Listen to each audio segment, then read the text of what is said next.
বাংলাদেশের জনগণের পছন্দ দেখে সমর্থন করে চীন। দেশটির পররাষ্ট্রমন্ত্রী ওয়াং ই মঙ্গলবার বেইজিংয়ে পররাষ্ট্র উপদেষ্টা মোহাম্মদ তৌহিদ হোসেনের সঙ্গে বৈঠকে কথা জানিয়েছেন। স্বাধীনতা, সার্বভৌমত্ব ও আত্মমর্যাদা রক্ষায় বাংলাদেশের অবস্থানকে চীন সমর্থন করে বলে জানিয়েছেন ওয়াং ই। বাংলাদেশের সঙ্গে কূটনৈতিক সম্পর্কের 50 বছর পূর্তিতে গেল সোমবার 4 দিনের সফরে চীন যান উপদেষ্টা তৌহিদ হোসেন।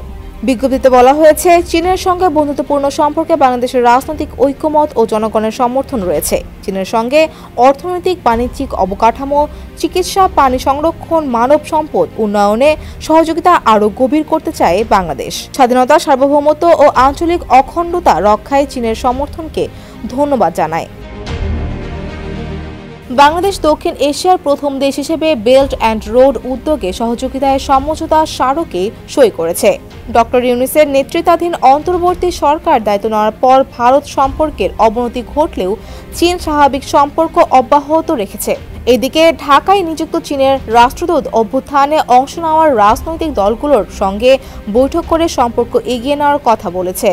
সম্পর্কের 50 বছর পূর্তিতে পররাষ্ট্র উপদেষ্টাকে আমন্ত্রণ এরই ধারাবাহিকতা বলে মনে করা হচ্ছে। ওয়াং ই বলেন, আমার দেশ প্রতিবেশীর সঙ্গে সুসম্পর্কের কূটনীতিকে গুরুত্ব দেয়। বাংলাদেশের জনগণের জন্য সুপ্রতিবেশী ও বন্ধুত্বের নীতি অনুসরণ করে। সহযোগিতা গভীর করার মাধ্যমে বেইজিং বেল্ট অ্যান্ড রোড কর্মসূচিকে এগিয়ে নিতে আগ্রহী।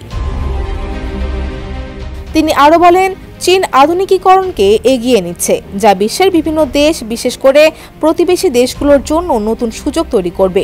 বড় বড় এবং ছোট কিন্তু সুন্দর প্রকল্প বাস্তবায়নের মাধ্যমে মানুষের আয় বাড়ানোর প্রচেষ্টা সমন্বয় করার আহ্বান জানান তিনি। তৌহিদ হোসেনকে চীনের পররাষ্ট্রমন্ত্রী বলেন, নতুন নতুন উদীয়মান ক্ষেত্র খুঁজে বের করুন এবং দুদেশের ঐতিহাসিক সহযোগিতা একীভূত করুন।